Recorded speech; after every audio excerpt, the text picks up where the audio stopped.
Presiden Joko Widodo aktif memanfaatkan pertemuan bilateral di sela KTT G20 dan KTT COP26. Pertemuan ini bisa menjadi momentum Indonesia menunjukkan komitmen penuh terhadap isu-isu strategis dunia. Presiden Joko Widodo melakukan rangkaian kunjungan kerja ketiga negara untuk berpartisipasi dalam ajang KTT G20 di Roma, Italia, KTT Pemimpin Dunia COP26 di Glasgow, Skotlandia, serta lawatan ke Uni Emirat Arab. Di sela-sela pertemuan multilateral di Roma dan Glasgow, Joko Widodo kerap menggelar pertemuan bilateral dengan negara-negara lain peserta KTT. Hari pertama di sela pertemuan multilateral KTT G20 misalnya, Joko Widodo melakukan pertemuan bilateral dengan 3 kepala negara dan pemerintahan, mulai dari Perdana Menteri Australia Scott Morrison, Presiden Prancis Emmanuel Macron, Presiden Turki Tayyip Erdogan.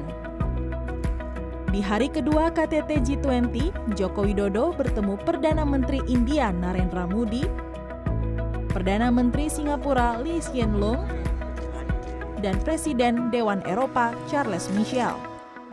Di sela ajang KTT COP26 di Glasgow, Skotlandia pun, Joko Widodo bertemu dengan Presiden Amerika Serikat Joe Biden, Perdana Menteri Inggris Boris Johnson, Perdana Menteri Palestina Muhammad Ibrahim Stayyeh, hingga Perdana Menteri Slovenia Janez Janša.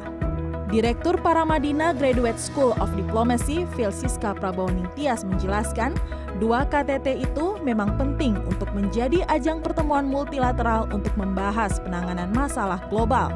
Namun KTT G20 dan COP26 juga menjadi momentum negara-negara untuk melakukan praktik diplomasi bilateral. Siska menilai, selain menegaskan komitmen kerjasama dengan negara lain, pertemuan bilateral juga menunjukkan perhatian Indonesia terkait dengan isu strategis seperti AUKUS hingga memastikan warna pemerintahan Amerika Serikat di bawah kepemimpinan Joe Biden.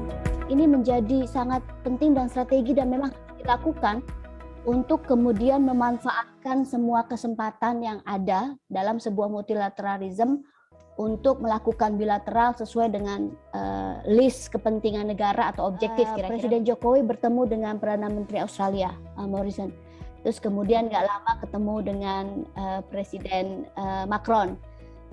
Pasti kita akan lihat kenapa penting ada AUKUS di situ. Indonesia ingin mendapat kepastian, mengunci. Hal senada diungkapkan pengajar ilmu politik dan studi internasional Universitas Paramadina Ahmad Khoirul Umam. Ia mengatakan kehadiran Joko Widodo di ajang KTT G20 dan COP26 menjadi kesempatan bagi Indonesia menunjukkan komitmen serius terhadap isu dan kerjasama multilateral dan bilateral. Sebenarnya pada dasarnya itu adalah hal yang cukup wajar terkait dengan konteks intensitas pertemuan bilateral, karena memang itu adalah sebuah proses yang selama ini dilakukan oleh negara-negara. Tetapi pada saat yang sama kita juga bisa memaknai bahwa ini menjadi tantangan serius bagi Presiden Jokowi dan kesempatan yang baik bagi Presiden untuk membuktikan bahwa Presiden hadir dan memiliki komitmen yang tinggi terhadap forum-forum multilateral. Karena diakui atau tidak, selama 7 tahun pemerintahannya, Presiden Jokowi cenderung tidak aktif dan tidak menunjukkan kehadirannya secara clear dalam berbagai forum-forum multilateral. Ditambah, dengan posisi menduduki presidensi G20 tahun depan, diharapkan Indonesia memanfaatkan kesempatan baik untuk memimpin pengambilan kebijakan strategis di forum 20 negara dengan ekonomi terbesar di dunia. Tika Beremau, Devi Fitriani, Jakarta.